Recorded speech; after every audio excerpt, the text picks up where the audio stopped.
info, culture, tendance, bon plan, sport, divertissement et plus encore.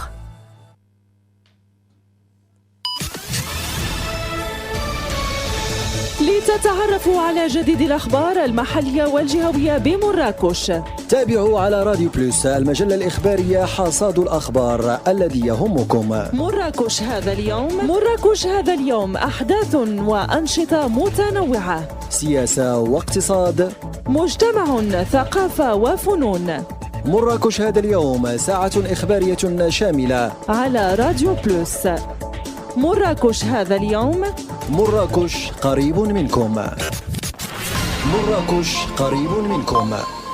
مرحبا بكم مستمعينا مستمعاتنا على راديو بلوس، برنامجكم مراكش هذا اليوم للحديث حول موضوع التعبئة الوطنية والجهوية بمختلف جهات المملكة المغربية لمواجهة تداعيات وآثار جائحة كورونا، خصوصا على المستوى القطاع السياحي، واقع المقاولات السياحية اللي كتشتغل في هذا المجال. يعني معنا مباشرة الأستاذ محمد الصوتي، رئيس الجمعية الجهوية للصناعة الفندقية بجهة الدار البيضاء الكبرى. مرحبا بك سي صوتي. بارك الله فيك، شكرا. كبداية، كيفاش كتشوف الواقع انتم كمهنيين، كيفاش كتشوفوا الواقع ديال القطاع جراء هذه الأزمة؟ بسم الله الرحمن الرحيم، والسلام على رسول الله. كيف قلت عدة لقاءات تقريبا منذ البداية ديال الأزمة اللي هذه تقريبا كتمتد على واحد 40 يوم. أزمة بدات في سائر المدن، زعما المغرب كسائر الدول الأخرى، وغادي نتكلم في هذا المنبر على القطاع السياحي والفندقي اللي هو المتضرر الكبير في انواع القطاعات اللي كاينين. وكيف قلت في المقالات كلها بان القطاع تضرر،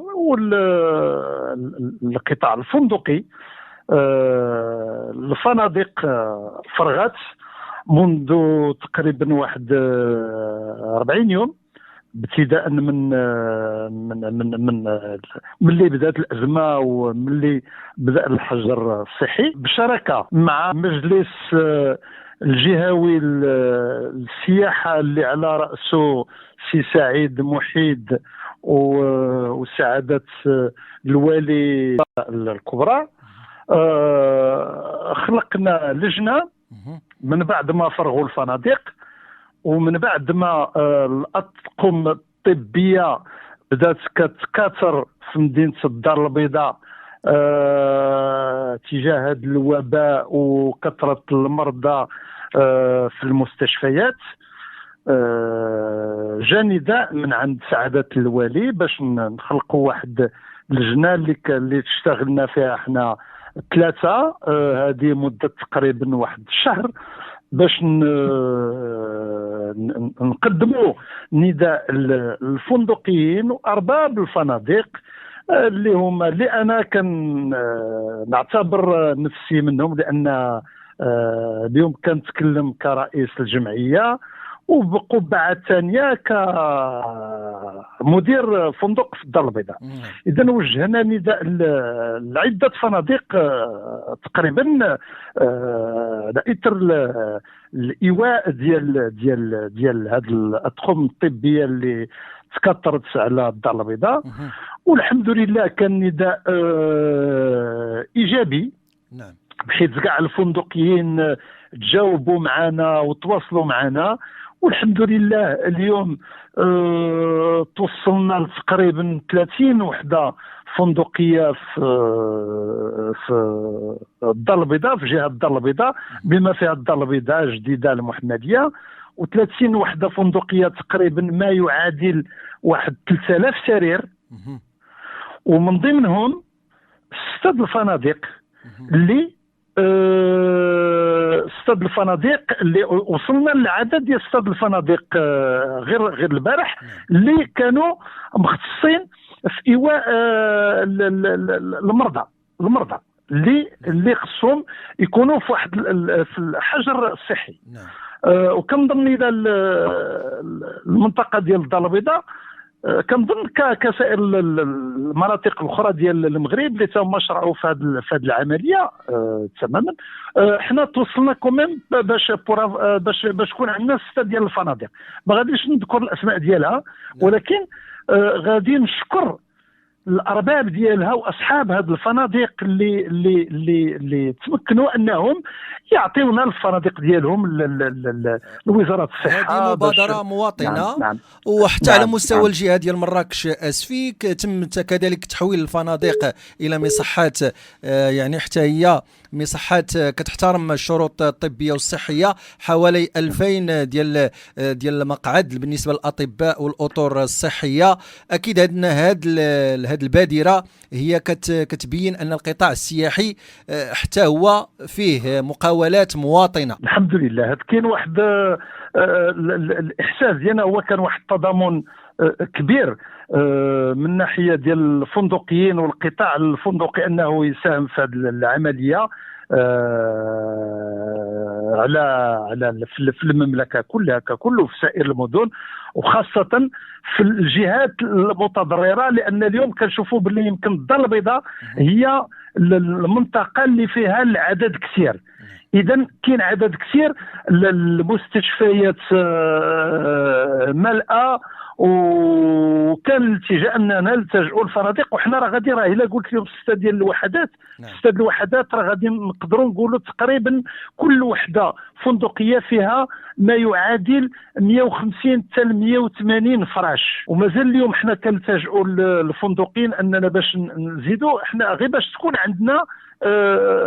عندنا واحد الفئه ديال الافرشه وديال الاسره اللي تكون تستطيع على حسب الطلب ديال القطاع الصحي في الدار البيضاء. نعم. الاستاذ الصوتي، يعني بالنسبه يعني مراكش والمهنيين ديال السياحه في مدينه مراكش، المهنيين ديال الطبخ وكذلك الحرفيين في السياحه قاموا بحمله ديال التبرع بالدم. هذه هي واحد يعني كتبين واحد اللحمه، واحد الوحده ديال المهنيين، وما كاينش تسريح ديال العمال. كاين واحد التشبت باداء الرواتب ديال العمال والمهنيين اللي كيشتغلوا في القطاع السياحي. الحمد لله. هذه مبادره وطنيه ديال الجميع، وكل من هو واحد قدر يساهم باي حاجه راها كترجع بالفضل على الجميع. بحيث الا هضرنا على المستخدمين انهم حتى هما واحد العدد كبير ساهموا في هذه العمليه، لان بالنسبه للفنادق مثلا الدار البيضاء ولا غير الدار البيضاء المدن الاخرى، راه كاين بعض الفنادق اللي واحد العدد ديال العمال اللي حتى هما طوعوا انهم يشتغلوا في هذه الفتره ديال الحجر الصحي، والفندقيين عطاوهم غرف انهم يبقاو ساكنين في الفندق مع هذوك المرضى. وهذا كنظن الى الحمد لله كيشرف، هذا الشيء كيشرف القطاع وكيشرف البلاد ديالنا، بحيث الكل مجند وراء جلاله الملك الله ينصرو، اللي بدا هو الاول السباق بهذه المبادره.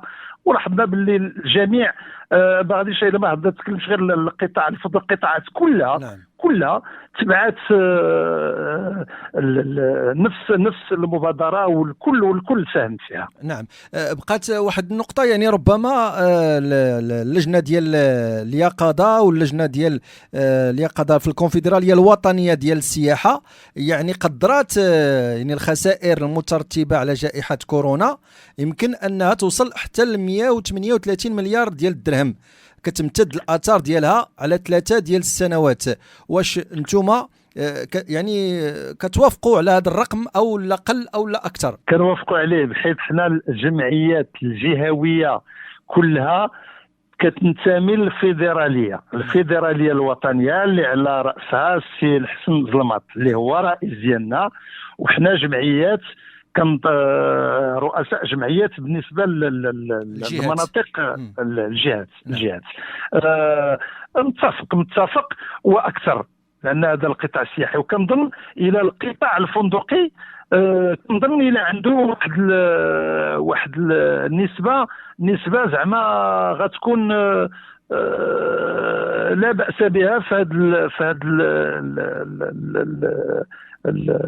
هذا تماما في الظرفيه هذه. واي حاجه قالها رئيس الفيدراليه راه كتكون ثابته، والجمعيات حنا كننتميو ليه، والاتفاق راه كيكون جماعي. هي الخساره كاينه، والخساره ممتده على عده شهور، بحيث اي فندقي اليوم ما عندوش مثلا واحد رؤيه واضحه من هنا لواحد الشهرين ولا 3 ولا 4 شهور. نعم، الأكيد أنه الآن يعني بدات يعني ترتيبات يعني ربما ديال الحركية ديال تدبير هذه الأزمة. كنشوفوا المهنيين كيصدروا واحد المجموعة ديال الدراسات، واحد المجموعة ديال الوثائق، كيتواصلوا مع الإعلام إلى أي حد يتم تدبير هذه الأزمة داخل المهنيين في القطاع السياحي. لحد الآن ما كاينش واحد الرؤية واضحة. هو أكيد أن الفيدرالية كتشرع في عدة ديال الامور اللي كتخص القطاع السياحي ككل، وهذا اكيد بشراكه مع الكونفدراليه الوطنيه للسياحه اللي حتى هي على اتصال مباشر بالكونفدراليه ديال المقاولات. وحنا كلنا الفندقيين ولا رؤساء الجمعيات كنشتغلوا في واحد البرنامج ديال إعادة الأمور إن شاء الله من بعد الحجر الصحي، وتخمينات وبزاف ديال الأمور كنشتغلوا فيها باش نشوفوا شنو هما البرامج اللي خصها تستعد ما بعد كورونا. لأن ما بعد هذا الكورونا كوفيد 19 كنقولوا هنا شهرين كنستعدوا من دابا، لأن هذا هو الوقت الاستعداد لاسترجاع الأمور اللي مجراها.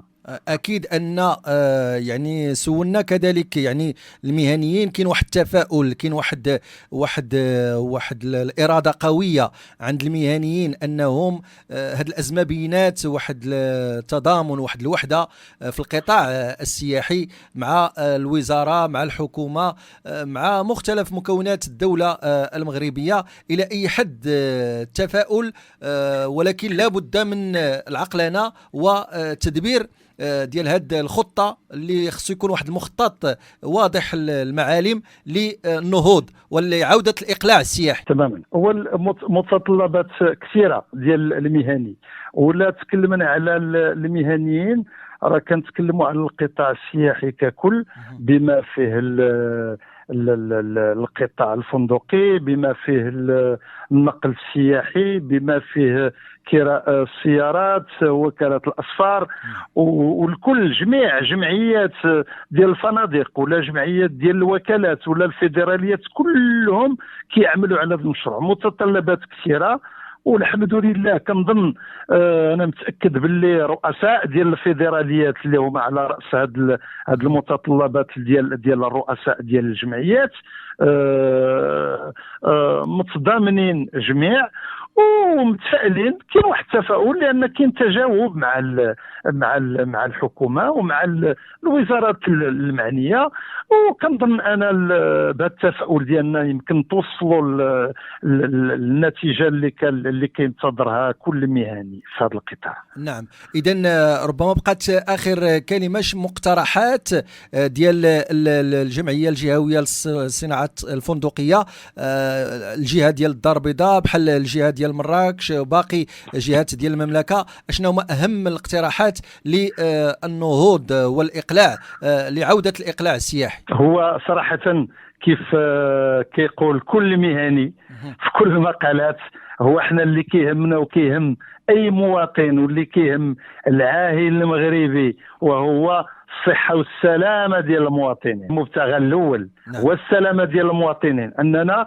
كنتمناو باللي في واحد الظرف وجيز ان شاء الله ان نكونوا تغلبنا على هذه المحنه بكل الجوانب ديالها، ان السلامه ديال المواطن محفوظه.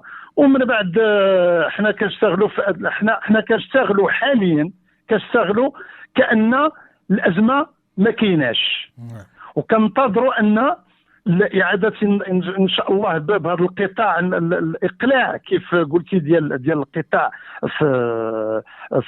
في يوم من الأيام فيما قريب إن شاء الله. احنا كنشتغلوا عليه كأن شيء لم يكن. احنا كيف قلنا أول حاجة هي السلامة ديال المواطنين، السلامة ديال كل مواطن. ومن بعد كنظن ككل القطاع السياحي راه بيشتغل في عدة أمور إن شاء الله باش يكون إقلاع ديال القطاع بتجهيزات مدروسه من طرف المهنيين ككل. وكاينه مبادره مشرقه ديال مدينه مراكش، بعض الشباب يعني مدينه مراكش نجحوا في ظل الحجر الصحي داخل المنازل ديالهم انهم نتجوا واحد العمل اعلامي للمغرب لمراكش لارض التسامح والالهام، يعني وصل ل 100,000 مشاهده عبر شبكات ديال التواصل الاجتماعي. ربما هنا كتبين واحد القوه الغيره ديال المغاربه كاملين على القطاع ديالهم، على الاقتصاد ديالهم، على البلاد ديالهم. الحمد لله هذا كيشرف. وحنا اي مبادره جات من اي شباب من كل مدينه وكل منطقه في المغرب كله كيشرف بالمغرب وبالمغاربه وبالتضامن ديال الكل صغير او كبير في اي حاجه كيساهم فيها بواحد القلب كبير. وهذا كيشرف المغرب ويشرف المغاربه. ونتمناو ان هذه الازمه هذه تكون درس للجميع، اننا نكون دائما يكون التضامن وديما نكونوا نعملوا يد في يد كلنا باش نوصلوا للمبتغى ديالنا. شكرا لك سيدي محمد الصوتي، رئيس الجمعية الجهوية للصناعة الفندقية ومدير إحدى الفنادق بمدينة الدار البيضاء. شكرا، كنت معنا مباشرة على راديو بلوس وفي برنامج مراكش هذا اليوم. شكرا سي محمد على الاستضافة، بارك الله فيك، والله يوفق الجميع. مرحبا بكم مستمعينا مستمعاتنا في برنامجكم مراكش هذا اليوم للحديث حول التعبئة الوطنية والجهوية بمراكش لمواجهة تداعيات جائحة كورونا في القطاع السياحي وعلى وجه الخصوص في مجال النقل السياحي. معنا الأستاذ محمد بامنصور الكاتب العام للفيدرالية الوطنية للنقل السياحي. مرحبا بك سي محمد. بارك الله فيك. أولا بمناسبة يعني بعد الساعات القليلة اللي كتفصلنا إن شاء الله الرحمن الرحيم على دخول شهر رمضان المبارك، كنتمنى لكم والجميع المستمعين والجميع المسلمين يدخل عليكم بالصحة والراحة إن شاء الله الرحمن الرحيم وطول العمر، ونكونوا إن شاء الله إلى أقرب إلى الله بالطاعات. كنشكركم باسم مهني النقل السياحي أستاذ إسراء، ومن خلالكم الطاقم التقني وإدارة راديو بلوس على البادرة الطيبة لتسليط الضوء على قطاع السياحة عموما وقطاع النقل السياحي خصوصا في هذه الفترة العصيبة اللي كيمر منها العالم أجمع والمغرب ليس استثناء. اليوم النقل السياحي يعني من القطاعات الأكثر تضررا. عرفنا بأنه كاينين قطاعات متضررة، ولكن هذه القطاعات هذه متضررة ولكن ضرات في الحجر الصحي، ضرات يعني ملي جات الأزمة ضرات، ولكن حنايا عشنا هذه الأزمة هذه بكل التجليات ديالها قبل ما يكون الحجر الصحي. حنا كنا في من جونفي حنا كنعانيو ملي تبدات يعني المطارات في الصين. نعم. في الصين كنا حنا عانينا، وكانوا شركات وقفوا 100%، لان كاينين شركات عندها السوق الصينيه فقط، لان جاو استثمروا هنا شركاء مع بعض الصينيين ولا عندهم مارشي غير الصين، وهذا يعني هادو الناس هادو تاثروا مباشره، ومن بعدهم جات السوق الايطاليه وجات الاسواق الاخرى وتسدات الحدود البريه والجويه، واصبح القطاع في عطاله تامه بنسبة 100%، ماشي نسبة زعما يعني، لأن حنا النشاط ديالنا مرتبط بالسوق الخارجية، ولهذا يعني تراكمت علينا حنايا الأزمة وكانت شديدة. وفي الأول كان بعض اللقاءات مع بعض المسؤولين، ولكن بخصوص يعني ملي كاين الحجر الصحي ما يمكنش باقي دير هذوك اللقاءات، وهذا كنا نعم.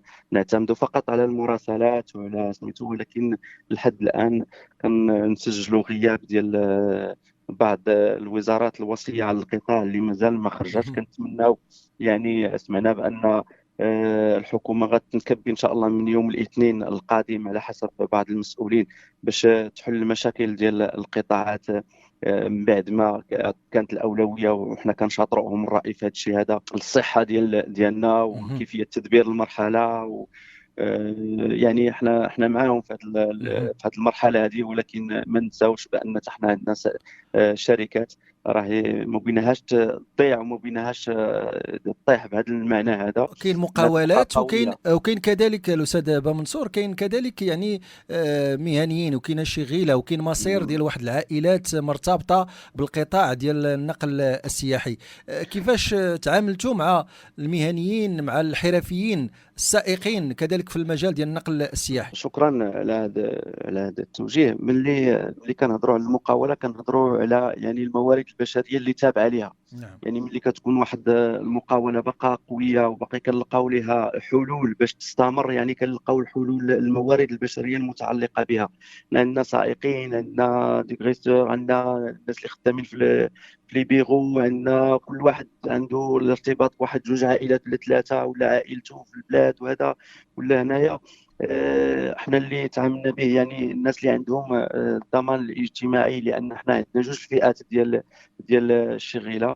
عندنا اجراء يعني رسميين، وعندنا اجراء تيخدموا موسميين. كيف ما كتعرفوا وكتشوفوا وكتلاحظوا يعني بانه مثلا في شهر مارس وشهر افريل كيكون فتره الذروه السياحيه، تيخدم الاسطول عندنا لواحد النسبه عاليه. يعني تقدر تخدم 80% ديال الاسطول اللي عندك في البارك، 90%، وكتوصل لمرحله العطل بحال مثلا اخر شهر افريل كنوصلوا ل 100% ولا 120% ديال البارك ديالك. يعني هنا كنحتاجوا سائقين ميومين كيلتحقوا بنا.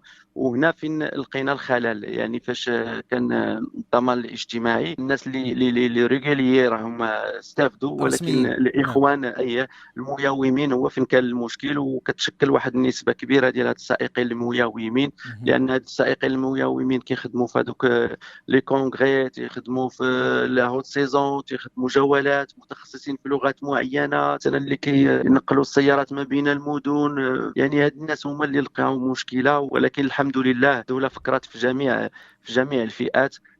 كانوا استافدوا مع الناس اللي عندهم رميد او الناس في القطاع الغير المهيكل، ولكن كنتاسفوا باش يعني السائقين كانوا دائما تيزاولوا العمل ديالهم، وكانوا كيعرفوا بالبلاد ديالهم، وكانوا سفراء ديال البلاد ديالهم. واليوم كنزجوا بهم يعني في القطاع الغير مهيكل.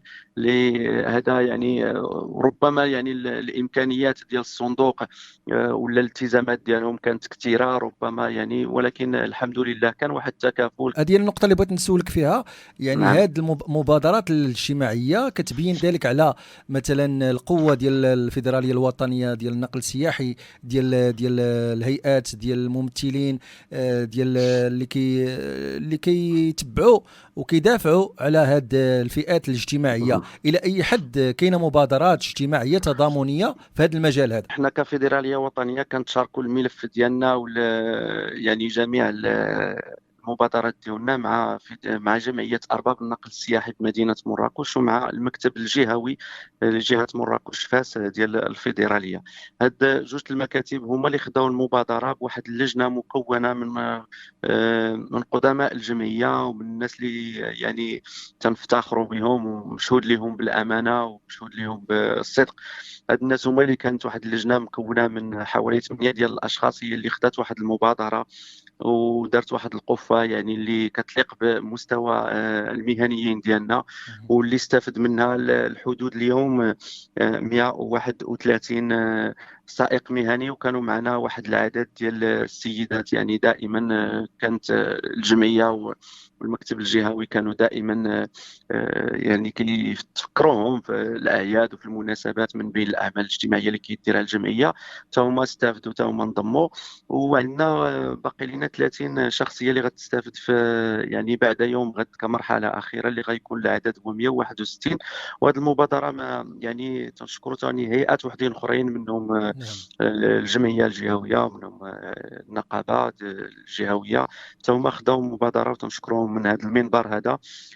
يعني كل واحد خدم. من احنا كنحييو يعني جميع الهيئات ديال النقل السياحي اللي فكرات في هذه الفئه هذه. مهم. وكان من بين يعني الشروط باش يستافد اي سائق يعني ما يكونش الاخوان اللي مازال ما مسجلينش مثلا في صندوق الضمان الاجتماعي، لان اللي عنده الضمان الاجتماعي خصو يخلي بلاصتو لواحد الاخر اللي محتاج. وهذا وكنا كنلزموهم يعني ما يكونوش استافدوا من احدى الجمعيات الاخرى، باش هكا نكونوا جميع الجمعيات قمنا كاملين بواحد الواجب انساني اللي خصنا نقوموا به نورمالمون.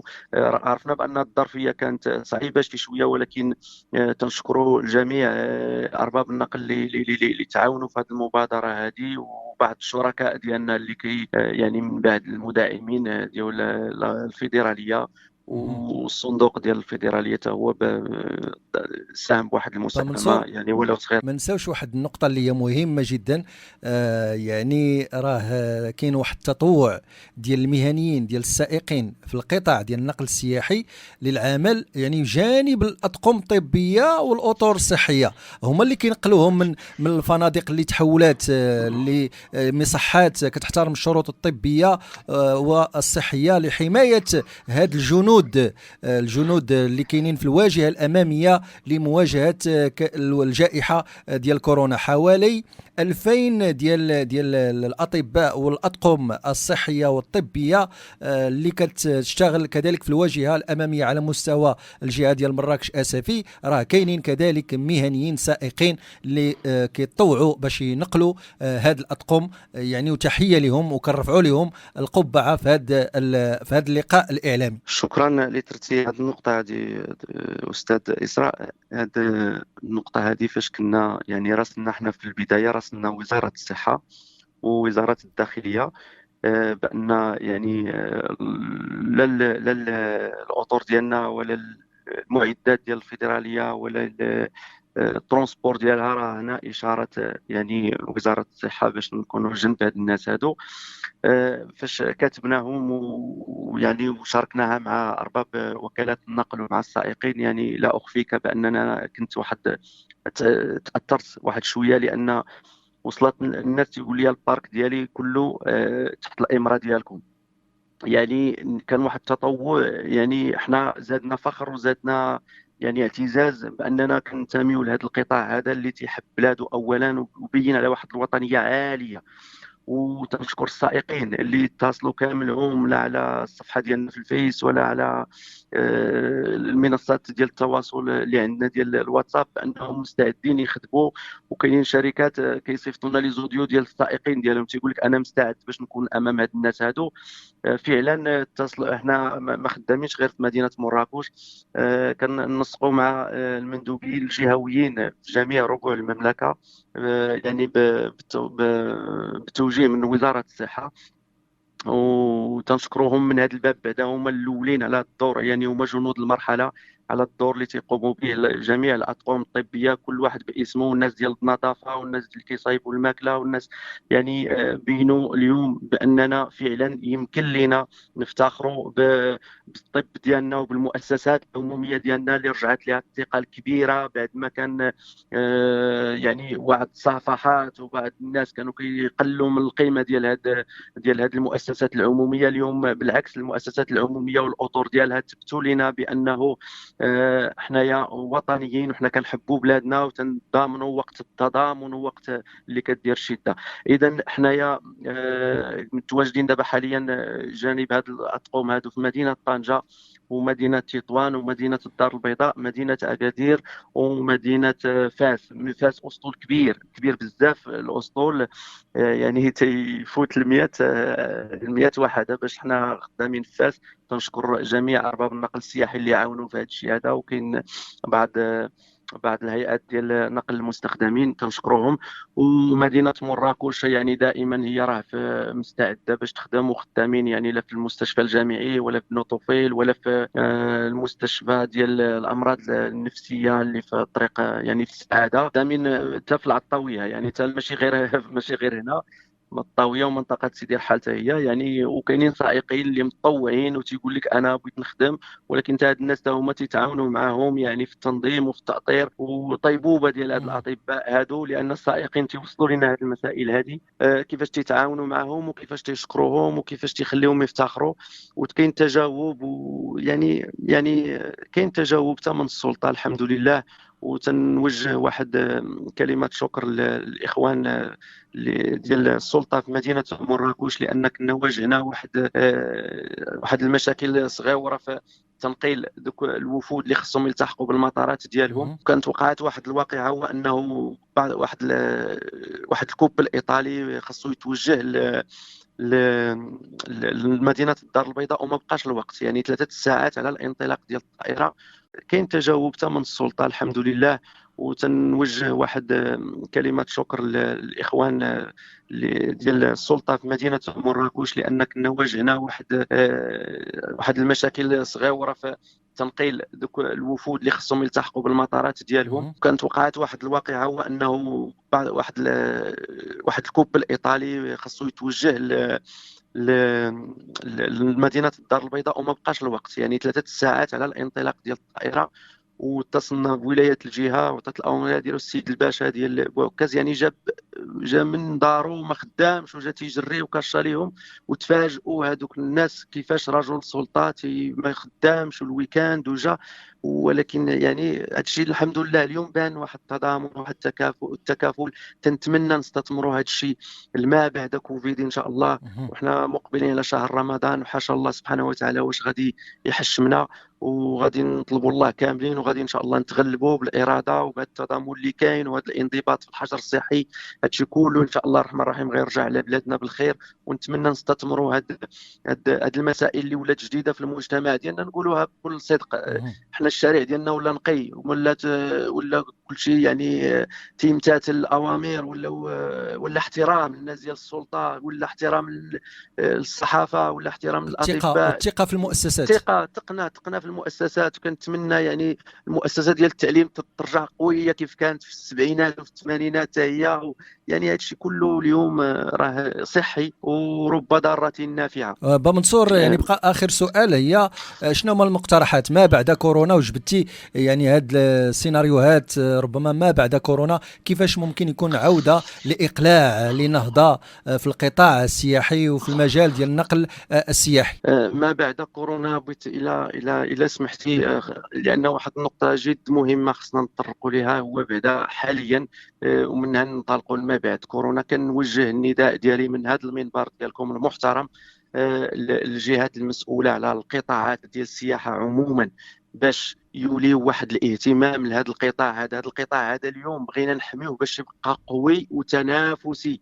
غدا ان شاء الله ملي تحل الابواب وملي تحلوا الاجواء، خاص القطاع ديالنا يكون ينطلق بنفس المهنيه باش ننطلق قبل ما نلقاوش القطاع ديالنا مشتت ومهيكل ومفلس. لان اليوم السيد وزير الماليه تنطلبوا منه والسيده وزيره السياحه لانهم ممثلين في لجنه اليقظه باش يحميوا هذه المقاولات على غرار ما قامت به دول صديقه ودول يعني اللي عندها باع طويل هي في السياحه. وحنا القطاع ديالنا راه قطاع تنافسي، راه تنافس كبريات الدول يعني اللي عندها الصناعه السياحيه.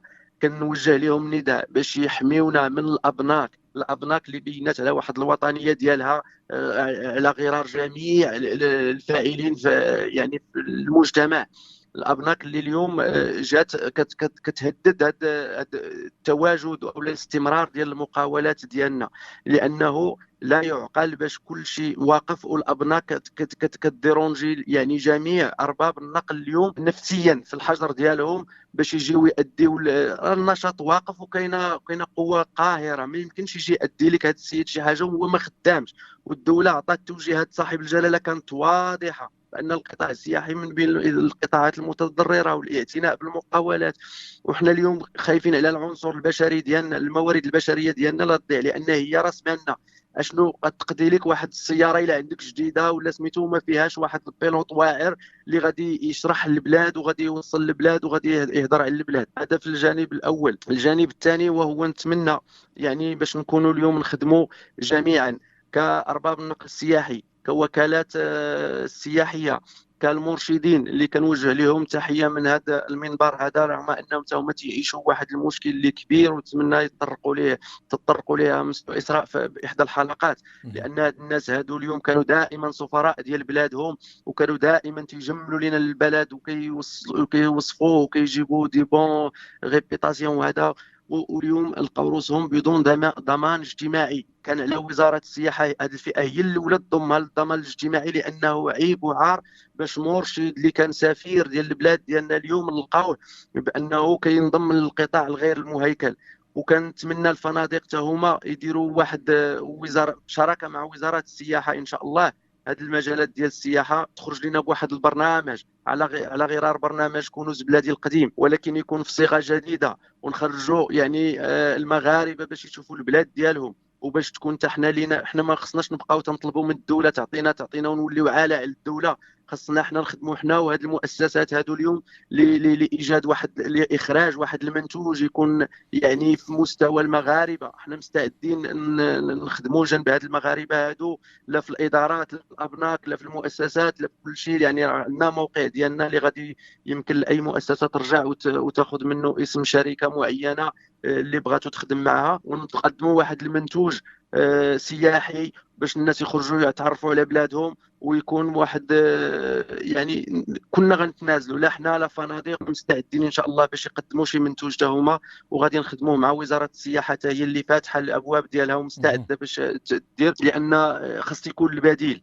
لان اليوم ما يمكنش غادي نبقاو نطالبوا بالدوله باش تعطي واحد 2000 درهم لواحد سالاريي وهو غيبقى جالس. ما غاديش لا، خصنا نخرجوا خصنا نخدموا خصنا نلقاو البديل خاصو يكون اليوم، وخاص الجميع يستافد من هاد المؤسسات السياحيه الكبيره اللي كيستافدوا منها اجانب اثمنه يعني في متناول المغاربه. لان المغربي ملي كيمشي لواحد الفندق تيلقاه بواحد الثمن غالي، هذاك الثمن ديال ليله واحده راه ربما يدوز به اليوم ان فواياج هو والعائله ديالو. ولقيت ناس متحمسين لهذه المساله هذه، قال لك حنا كنسافروا ب4 السيارات و3 السيارات، انا مزيان ليا نسير سياره وحده وسائق واحد، ومنين ما دزت غادي يقول لي هذه المنطقه ها اسميتها وهذه ها اسميتها وباش كتميز. وقال لي ونعرفت انا بلادي، وتا هو يجي لواحد الفندق يعني في مواصفات واحد لابيسين وهذا، ولان حتى المغاربه راه اليوم محتاجين يعني من وراء هذا الحجر هذا وترويج شويه على النفس. وهذا يكون تشجيع للسياحه الداخليه مختلف جهات المملكه المغربيه، لان السياحه الداخليه يعني كانت دائما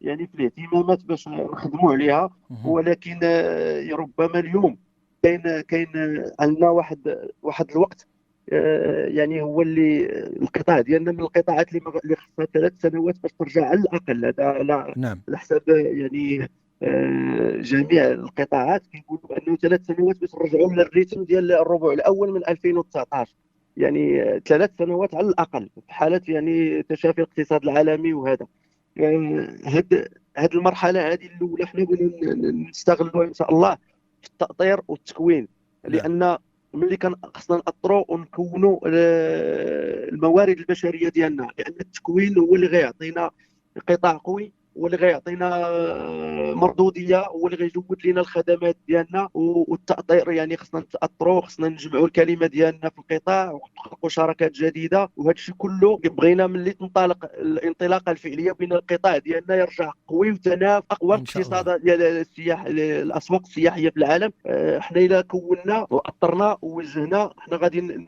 يولي عندنا قطاع اللي قوي وتنافسي ان شاء الله. شكرا لك سيدي محمد بامنصور، الكاتب العام للفيدرالية الوطنية للنقل السياحي، كنت معنا مباشرة على راديو بلوس. إذن بهذا مستمعينا مستمعاتنا تكتمل كل أوراق هذا العدد من مراكش هذا اليوم. شكرا الجزيل لكم أنتم مستمعينا مستمعاتنا، ثم لفاطمة الزهراء الدرة في الهندسة الفنية والإخراج.